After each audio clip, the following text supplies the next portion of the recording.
बिस्मिल्लाहिर्रहमानिर्रहीम। अस्सलाम वालेकुम नाज़रीन। आज के प्रोग्राम में हम बात करेंगे कि वतन अज़ीज़ के असल हीरोज़ कौन हैं। आज तक हम मुख्तलिफ महकमों के लोगों को असल हीरोज़ कहते रहे। बाद में पता चला कि उनकी वजह से तो हमें बहुत ज़्यादा नुकसान हुआ। हमने कभी ब्यूरोक्रेट्स को, कभी सियासतदानों को, कभी जो है स्पोर्ट्समैनों को अपने हीरोज़ कहा, लेकिन उन्होंने हमें हमेशा मायूस किया।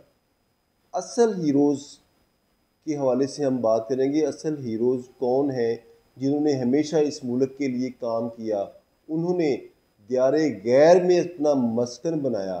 तो आप यकीनन समझ गए होंगे कि मैं ओवरसीज़ पाकिस्तानियों की बात कर रहा हूँ कि ओवरसीज़ पाकिस्तानी असल हमारे हीरोज़ हैं, जो कि बैरून मुल्क रहकर, अपने प्यारों से दूर रहकर, अपने वतन से दूर रहकर, जैसे आपने अभी ईद की खुशियाँ मनाई और भरपूर अंदाज में आपने ईद को एंजॉय किया, और सबसे ज़्यादा एंजॉय उन लोगों ने किया जिन्होंने इस मुल्क के सबसे ज़्यादा जो ज़र मुबादला को लूटा, इस मुल्क के ज़राए को लूटा, और इस मुल्क से कमा कर, इस मुल्क से कमाने के अलावा चोरी कर कर यहाँ से बैरून मुल्क में अपने जो बैंक अकाउंट्स भरे, अपनी जायदादें बनाई।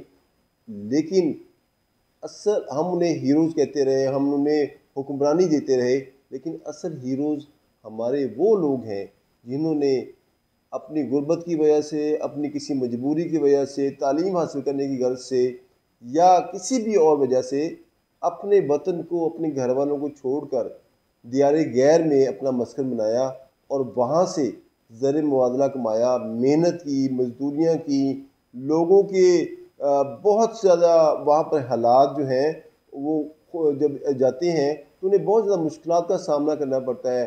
वो मुश्किलात का सामना करना पड़ा, कितनी रातें उन्होंने कितनी टेंशन में गुजारी, कितने दिन उन्होंने अपने जो प्यारों से बात किए बगैर गुजारे, और फिर जाके इस काबिल हुए कि कोई वो ज़र मुबादला कमा कर इस मुल्क में भेजें, और इस मुल्क के जो ज़र मुबादला के ज़खायर जो हैं वो बढ़ सकें। आज इस मुल्क का सबसे बड़ा मसला जो है वो मईशत है। पहले ब्रेन ड्रेन होता रहा, अब इकनॉमिक ड्रेन शुरू है। हर शख्स की ये ख्वाहिश है कि वो इस मुल्क को छोड़कर यूरोप में, अमेरिका में, यूके में कहीं पर जाकर वो अपना मस्कन बना ले।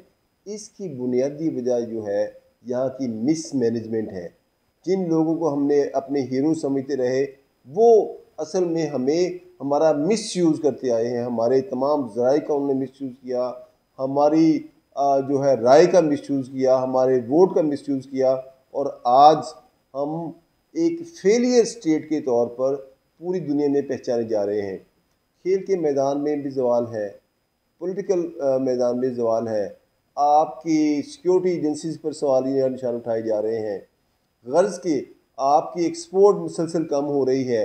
एक अदम एतमाद का जो मामला है वो बढ़ता है और बढ़ता ही चला जा रहा है। लेकिन इस सारी सूरत हाल का अगर हम जायज़ा लेते हैं तो एक जो सेगमेंट है ओवरसीज़ पाकिस्तानी का, उस पर हमें किसी किस्म का कोई ब्लैक स्पॉट नज़र नहीं आता। वो अपने प्यारों से दूर रहकर, अपने घर वालों से दूर रहकर, अपने बीवी बच्चों से दूर रहकर अपने मुल्क में ज़र मुबादला कमा कर भेज रहे हैं। अब इस पर सवाल भी उठाया जा रहा है कि उन्हें किसने कहा कि वो जाकर मेहनत करें। इसका एक बहुत इस पर एक बहस हो सकती है। लेकिन इस मौजूदा सूरत हाल में जब हम IMF के चुंगल में फंसे हुए हैं और ये शिकंजा हमारे गिर्द तंग होता जा रहा है, जिसकी वजह से महंगाई, बेरोज़गारी और बदअमनी कंट्रोल से बाहर हो चुकी हुई है, और ये मुल्क एक फेलियर स्टेट बन चुका हुआ है।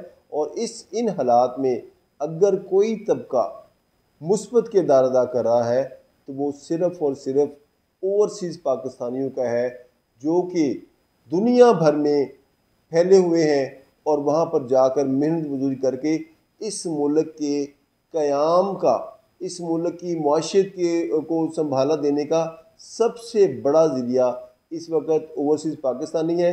मैं समझता हूँ कि हमें ईद की खुशियों के साथ साथ इस वक्त ओवरसीज़ पाकिस्तानी को ट्रिब्यूट पेश करना चाहिए। जैसे हम पहले मानते नहीं हैं, लोगों को हम एक्सेप्ट नहीं करते, लोगों को ट्रिब्यूट पेश नहीं करते, उनकी सलाहियतों को तस्लीम नहीं करते, और जब बाद में हमें बहुत देर बाद याद आता है कि हमने इनको सलूट पेश करना था, इन्हें खराज तहसीन पेश करना था, तो आज मैं समझता हूँ कि हम इस बात का आगाज़ कर रहे हैं कि अपने ओवरसीज़ पाकिस्तानी को सलूट पेश करें। हमारे चैनल को सब्सक्राइब करें और इसके साथ साथ बेल आइकन का बटन दबाएं, ताकि जो नई वीडियोज़ आती रहें ओवरसीज़ पाकिस्तानियों के हवाले से हम आप तक पहुँचाते रहें। बहुत शुक्रिया।